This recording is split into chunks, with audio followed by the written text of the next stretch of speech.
Monk Hyewoo's story of leaving the world and learning the enlightenment, Part 2. Hearing the voice to leave the world, realizing the state of nirvana, where all agonies disappear. The story of being guided to Yonghwa Maitreya Buddha, who came to the Saha World, receiving the prophecy of Shakyamuni Buddha. This young female Buddhist is currently more advanced in her learning of the enlightenment than any of the monks nationwide, who have become monks under Shakyamuni Buddha. At that time, when I became ill, I did not resent the monks who told me not to eat temple food for free and to leave immediately. At that moment, my body was crippled from illness, and with death right in front of me, I was overwhelmed with joy because it was finally the chance to study the Buddhism of Shakyamuni Buddha. At that time, I had left the world and under a great monk said to be a master, I performed Chindo ceremonies every day, working from 3 a.m. to 11 p.m., doing hard labor,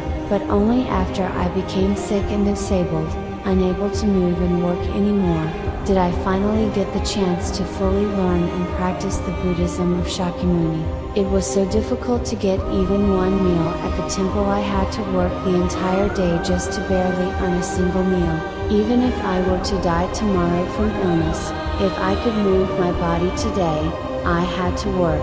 Even when they told me to leave the temple immediately and return to secular life, I never left and lay down, prostrating, thinking only of the Buddha and learning the enlightenment. When I wondered who does hard labor, I realized it was monks who do hard labor. The hardships in secular life were truly nothing compared to it. Life in a temple after becoming a monk was beyond human imagination, a continuation of extreme living that surpassed the limits of the flesh and bones. Life in the military was nothing in comparison, and it would not be an exaggeration to say it was like having 200 mothers-in-law. I left the world and became a monk because one day I heard a massive voice. That voice was like thunder crashing in midsummer, like the explosion of the universe, creating heaven and earth for the first time, a sound that could never be resisted. That voice said, "Leave the world and become a monk under the Buddha, and awaken to Buddhism and teach many people." At that time, my liver had shriveled up, but when I heard that terrifying voice, I was so startled that I immediately went to Shakyamuni Buddha at Jajasa Temple. It was my first time in my life going to a temple, but that voice was one that could never be resisted. It was absolutely irresistible. I declare emphatically, anyone who hears that voice absolutely cannot disobey it. My body moved like that on its own, as if following a path laid out in a script. Any person whatsoever, who hears that voice absolutely cannot refuse it, absolutely. At that time, hearing that voice, I resolved that I too would learn the enlightenment like the Buddha, become enlightened, and teach what I enlightened to many people. And I sat before the Buddha in the Dharma hall of Jajasa Temple and made a petition. Buddha, I will not say words asking you to forgive my sin. Some people supposedly go to the absolute being and ask for forgiveness for the sin they committed today, but that is an act lacking conscience and does not align with principle. I will absolutely not ask for my sin to be forgiven. If I have any sin committed in my previous life or this life, I will accept it all willingly. However, from now, having met the Buddha, I will definitely live correctly and honestly, and I will definitely become enlightened like the Buddha and let many people know what I have enlightened. I dislike earning much money, nor do I wish to meet a good person and marry. My wish is to meet a good enlightened teacher, become enlightened like the Buddha, and let many people know. Therefore, O Shakyamuni Buddha, please find an enlightened teacher for me. Nowadays is the Dharma ending age, so it is difficult to encounter the Buddha's true Dharma. Therefore, please, Shakyamuni Buddha, find an enlightened teacher for me. If it is an enlightened teacher found by the Buddha, I will believe and follow. And after petitioning, please, definitely find an enlightened teacher for me, I went straight away to find out, what on earth is Buddhism? To investigate this, I went to Kyobo bookstore and thoroughly searched through all the books, titled Buddhist books, and I saw a book by an enlightened master great monk, full of wondrous stories, said to have the highest spiritual power of the time, and after searching for 3 months to meet the renowned enlightened master great monk of the Jogi order of Korean Buddhism, I finally met him at the end. Although he was a famous enlightened master great monk at a very large temple in the Jogi order of Korean Buddhism, I thought I would absolutely not follow unless I learned the enlightenment and had the experience myself, and so I began learning the enlightenment. He was a very famous great monk with the highest spiritual power among the monks of the Jogi order of Korean Buddhism, and just 3 months after I began learning the enlightenment in Buddhism, a truly unexpected, astonishing thing happened. I had personally embodied the state of nirvana,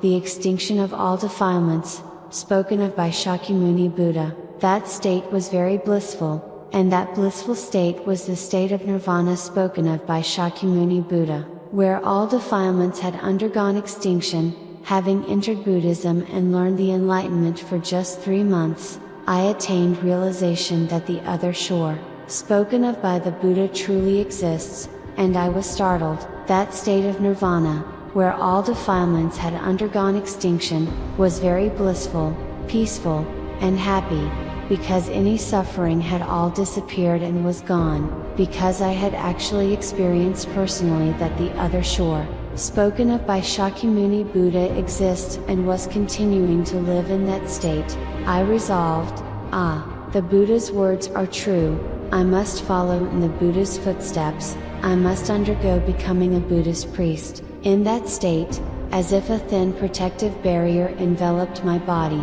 protecting it, external objects did not enter within me, and within me too, no defilements arose, so whatever I saw, not a single thought arose. At this time, for the first time since birth, suffering disappeared, the mind was always tranquil, and filled with bliss.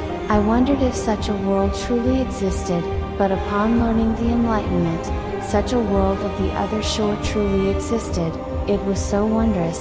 The world was the same, but the world I looked upon had changed into a completely different world.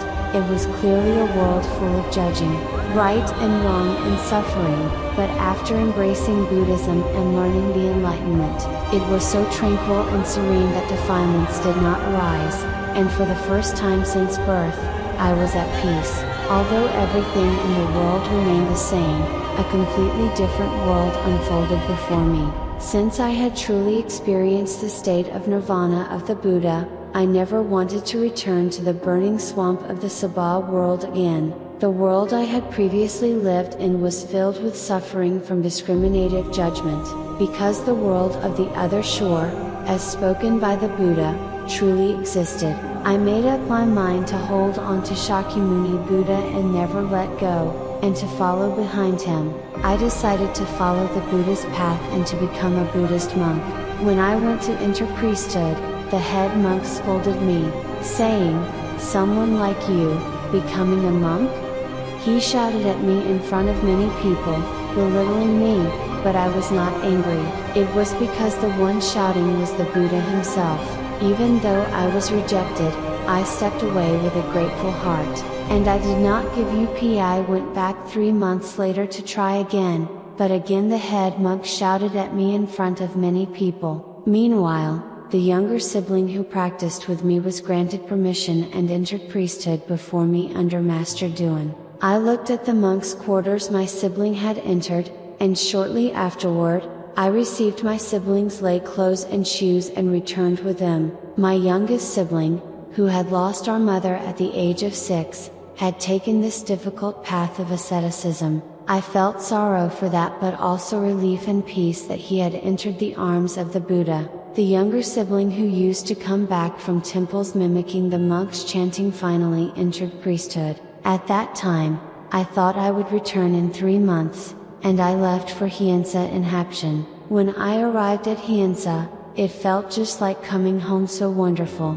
There, I met Monk Songsu and the Seon monks who were practicing during the summer retreat. Monk Songsu said that, in his view, I was destined to enter priesthood, and asked one of the senior Seon monks, who was deeply cultivated, to see if I had the karmic connection to enter. The elder monk closed his eyes for a moment, and as soon as he opened them, he said, "Ah, this young bodhisattva is truly extraordinary. This young bodhisattva has cultivated far more than any of the monks who have entered priesthood in our country today. There are tens of thousands of monks in Korea, but this young bodhisattva has cultivated the most, not just in Korea, but throughout the entire world among all monks who follow and practice the teachings of Shakyamuni, Buddha, and among all Buddhists around the globe. This young bodhisattva has cultivated more than any other disciple of Shakyamuni Buddha. In previous lives, this child practiced an incredible amount. Wow, truly amazing," he exclaimed in awe. He expressed amazement, saying that among all the disciples around the world who believe in and follow Shakyamuni Buddha, this young bodhisattva had attained the highest state of learning.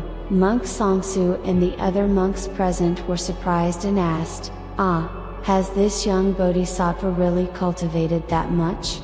The elder monk responded in admiration, "Yes, among all Shakyamuni Buddha's disciples, this one has practiced the most. In past lives, this one has cultivated immensely." Monk Songsu, overjoyed, continued to encourage me for days to enter priesthood at Yaksom of Hyensa, but I said, "I have somewhere to go."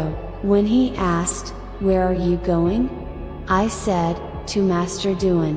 Then Monk Songsu replied, "That's a shaman, absolutely do not go there." I smiled, because I had already realized the state of nirvana where all afflictions had vanished, and I was living in that state. Since I had already experienced it for real, there was no room for doubt. But suddenly, my hands and feet moved beyond my will, rushing toward any hermitage in Hyensa, and I had an urge to thrust my head in and ask for my head to be shaved. An enormous force was acting. It felt like my body was springing forward like a coil.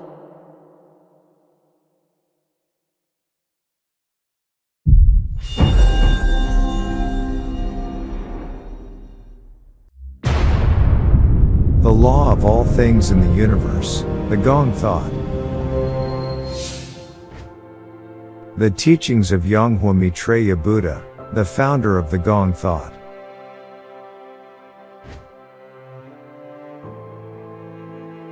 An enlightened Buddha emits light from his body and saves living beings with Buddha's enlightened light. The light of the sun that creates all things is Buddha's enlightened light. And only the Buddha's enlightened light of an enlightened Buddha can make humans reincarnate. The Buddha's enlightened light of the living Buddha. That is precisely the Gong Thought.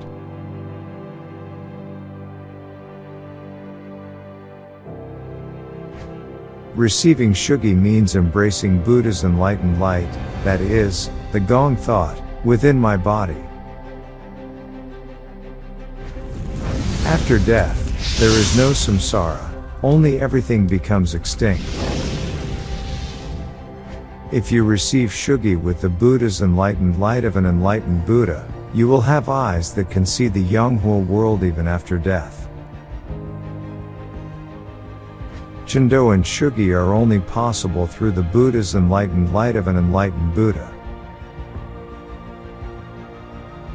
Don't receive Chendo after death. Receive Shugi while you are alive. Believe and follow only what you can see, hear, and confirm. The dead cannot arise interdependently, only the living can arise interdependently. Just as gold cannot be made artificially, a Buddha comes as a Buddha from the beginning. And a living being cannot become a Buddha through prayer or Zen meditation. However, those who have received Shugi can receive Buddha's enlightened light and become living Buddhas. All these Gong Thought were created by Yonghwa Maitreya Buddha. Like the sky and the earth, the sea and the mountains, the source of life and creation, the limitless and eternal truth, the Gong Thought.